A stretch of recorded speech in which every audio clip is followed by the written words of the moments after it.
Hello,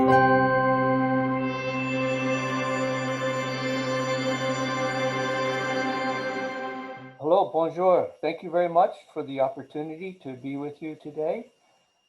We all know that improving soil health is good for farmers and for the environment. For farmers, it helps to increase available water holding capacity, enhance nutrient cycling, and also enhance drought resilience, reduce nutrient losses, increase yield stability, increase profitability.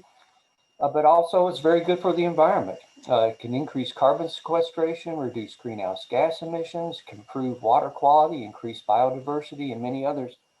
But to achieve these environmental benefits at scale, we really need to increase the levels of adoption of these soil health practices and systems.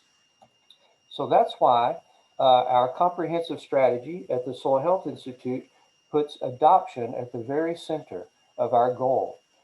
Now, in order to achieve that adoption, we feel like it's very important that we first ask, what does a producer need to know when deciding whether to adopt new management practices? The first piece of information they tell us that they need is information on the business case. Will it increase or reduce their profitability? We've just recently completed interviewing 125 farmers on their economic experiences with adopting these soil health systems to help answer that question. They also need to know the best way to measure it. So we have just evaluated over 30 different types of measurements and indicators of soil health at 124 long-term research sites across the US, Canada, and Mexico in order to provide the most effective measurements for everyone to use. They also need locally based and locally relevant education and training programs.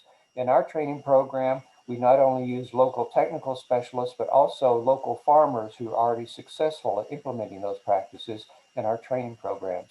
Of course, all this is also backed up by a strong research and development program. Some of our research is in understanding the soil microbiome and how it changes when adopting these soil health systems, but also developing a decision support tool so farmers can achieve a targeted increase in available water holding capacity when they increase adoption of these soil health systems.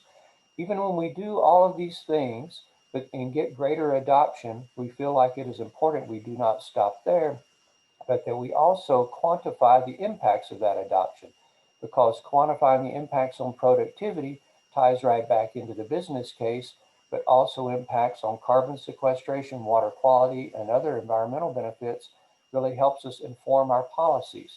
It also gives us the information we need to educate consumers on the environmental benefits of these soil health systems.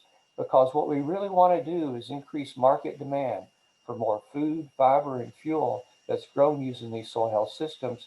So this becomes a more self-sustaining system, not as dependent upon, for example, federal assistance for farmers to adopt these systems. So that's the overall comprehensive strategy that we use at the Soil Health Institute. We're a nonprofit, but we invite all collaborations, everyone of interest to reach out to us. I hope to hear from many of you on how we might be able to work together on some of these things. We are working internationally now. We hope to expand that effort. So thank you very much for your attention.